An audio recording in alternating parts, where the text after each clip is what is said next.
রান্না হলো একটি আর্ট। যদি ঠিকভাবে রপ্ত করা যায় তাহলে ঘরে থাকা জিনিসপত্র দিয়েই কিন্তু সাধারণ রান্নাগুলো অসাধারণভাবে তৈরি করে নেওয়া যেতে পারে।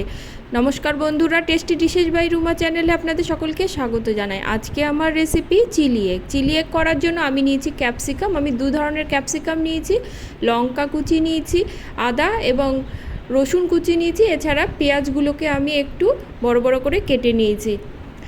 এবার তিনটে আমি সেদ্ধ ডিম নিয়েছি, সেদ্ধ ডিমগুলোকে কেটে নেব। আমি একটু লম্বাভাবে কেটে নিয়েছি। ডিমগুলো আমার কাটা হয়ে গেছে।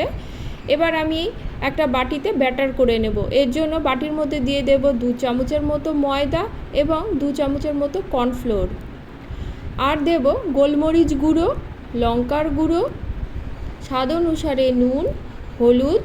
রান্নাটা একটু চটপটা করার জন্য এতে দিয়ে দেব 1/2 চামচের মতো ম্যাঙ্গো পাউডার। সব উপকরণ ভালো করে মিশিয়ে নেব। অল্প করে জল দিয়ে দিয়ে ব্যাটারটা তৈরি করে নেব। ব্যাটারটা কিন্তু একটু ঘন করেই করতে হবে। আপনারা চাইলে এই ব্যাটারে কিন্তু একটা ডিমও যোগ করতে পারেন, আমি ডিম ছাড়াই করব। এবার আমি একটা বাটির মধ্যে 1 চামচের মতো কর্নফ্লোর জলে গুলে রেখে দেব। একটা বাটিতে নিয়ে নেব 3 চামচের মতো টমেটো সস। আপনারা কিন্তু আপনাদের রান্নার পরিমাণ অনুসারে এই সসের পরিমাণটা বেশি বা কম করে নেবেন। এছাড়া এর মধ্যে যোগ করব 1 চামচ চিলি সস, 1 চামচ সয়া সস, আর দেব 1 চামচের মতো সিজওয়ান সস। যে কোনো চাইনিজ রান্নায় সিজওয়ান সসটা কিন্তু বেশ ভালোই যায়। ভালো করে মিশিয়ে সাইডে রেখে দেব। এবার কাটা ডিমগুলোর ওপরে দিয়ে দেবো অল্প করে গোলমরিচ গুঁড়ো, একটু লঙ্কার গুঁড়ো আর অল্প নুন। ভালো করে মাখিয়ে নিয়ে ব্যাটারের মধ্যে দিয়ে দেব। ভালো করে ব্যাটার দিয়ে আমি ডিমটা কোট করে নেব। অপরদিকে কড়া কিন্তু আমি বসিয়ে দিয়েছিলাম, তেলটা আমার বেশ গরম হয়ে গেছে। এবার এক একটি করে ডিমের ব্যাটার এর মধ্যে দিয়ে দেব। গ্যাসের ফ্লেমটা কিন্তু মিডিয়াম টু লোতেই রাখবো। ধীরে ধীরে ডিমটা ভাজবো, এতে কিন্তু বেশ ক্রাঞ্চি হবে। দুপিঠ বেশ ভালো করে লাল করে ভেজে নেব। আর সবগুলো ডিম ভাজা হয়ে গেছে, দেখুন কতটা সুন্দর এবং মুচমুচে হয়েছে। কড়ার তেলটা কিছুটা কমিয়ে নিয়ে এর মধ্যে দিয়ে দেব রসুন কুচি আর দেব আদা কুচি। একটু নেড়ে নেব। নেড়ে নিয়ে এর মধ্যে যোগ করব পেঁয়াজ কুচিটা।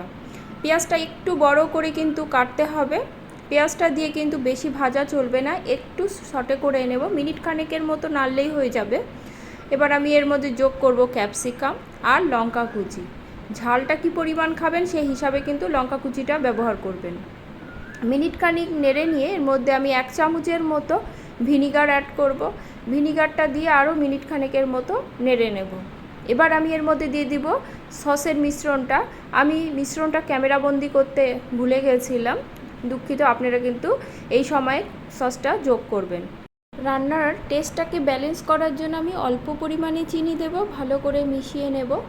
মিশিয়ে নিয়ে আমি এর মধ্যে জল যোগ করব। খুব একটা জল দেবার প্রয়োজন নেই, আমি 1 কাপের মতো জল দিয়েছি। এবার আমি এতে কর্নফ্লোর গুলে রাখা জলটা দিয়ে দেব। দিয়ে ভালো করে মিশিয়ে নিয়ে ঢাকা দিয়ে 5 মিনিটের মতো রান্না করে নেব। 5 মিনিট পরে ঢাকা খুলে দেখে নেব। দেখুন গ্রেভিটা কিন্তু বেশ ঘন হয়ে এসেছে। চিলি এগ খেতে যেমন সুন্দর, এর রান্নাটাও কিন্তু খুব কম সময়েই করে নেওয়া যায়। এবার আমি এতে দিয়ে দেবো অল্প পরিমাণে নুন। নুনটা একটু সাবধানে দিতে হবে যেহেতু সসে নুন রয়েছে। আর দেব হলুদ। ভালো করে মিশিয়ে নিয়ে আরও মিনিট 2-এর মতো রান্না করে নেব। মিনিট 2 পরে এর মধ্যে যোগ করব ভেজে রাখা ডিমটা দিয়ে গ্রেভির সঙ্গে ভালো করে মিশিয়ে নিতে হবে। আজকে আমার চিলি এগের রেসিপিটি আপনাদের কেমন লেগেছে কমেন্টে কিন্তু অবশ্যই জানাবেন। ভিডিওটি ভালো লাগলে লাইক কমেন্ট করবেন এবং সাবস্ক্রাইব করে পাশে থাকবেন।